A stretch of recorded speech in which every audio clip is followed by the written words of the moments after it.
तानसेन मुगलकालीन भारत के सबसे श्रेष्ठ संगीतकार थे। वे अकबर के दरबार के नवरात्रों में न सिर्फ शामिल थे बल्कि अकबर उनके संगीत के दीवाने भी थे।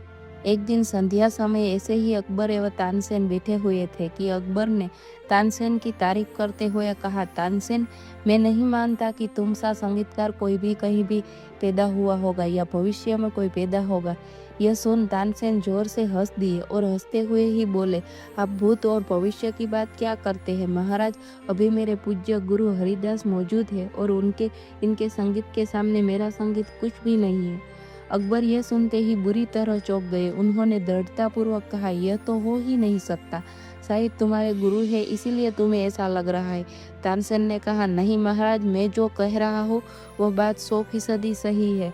इसमें गुरु प्रभाव तनिक भी नहीं। मेरे गुरु हरिदास वास्तव में मुझसे कई गुना प्रतिभावान है। लेकिन अकबर को अब भी विश्वास नहीं हो रहा था।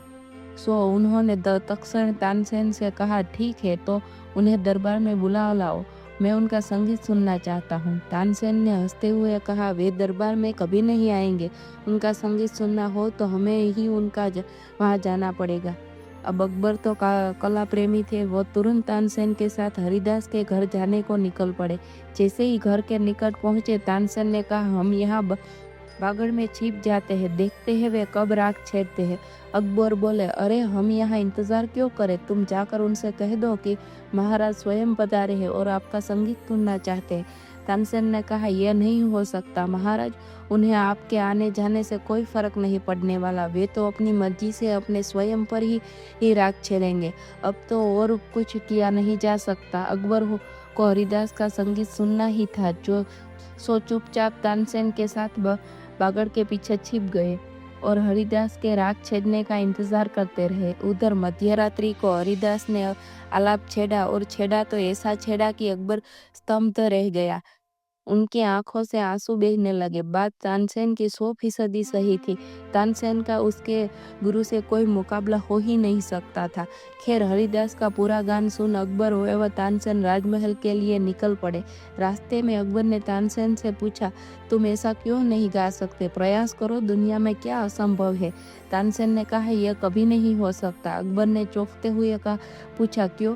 तानसेन ने कहा, बात प्रतिभा या प्रयास की है ही नहीं, क्योंकि मैं दरबार में आपकी जी हजूरी में गाता हूँ। मुझ में गुरु वाली बात आ ही नहीं सकती। मनुष्य जो कार्य अपनी मस्ती में और सिर्फ अपने लिए करता है उसकी बात ही अलग होती है।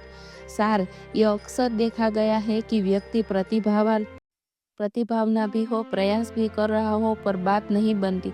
क्यों? क्योंकि मनुष्य अपनी प्रतिभा का उपयोग अक्सर दूसरों पर रुआब चाहने हेतु करता है या दूसरों की जी हजूरी में अपनी प्रतिभा का गला घोट देता है। मनुष्य प्रयास भी सम्मान एवं समृद्धि पाने हेतु ही करता है, लेकिन वह भूल जाता है कि इन सब चक्करों में उसकी वास्तविक प्रतिभा ढक जाती है।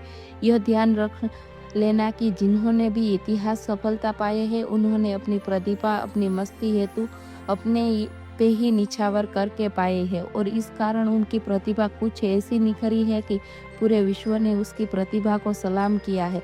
आप में प्रतिभा है तो डूब जाओ, उसकी आनंद लो, उसमें झूमो, सम्मान एवं समृद्धि का ख्याल छोड़ो। वह तो आपके द्वार अपनी प्रतिभा की मस्ती में डूबने मात्र से पीछे पीछे चल ही आएगी।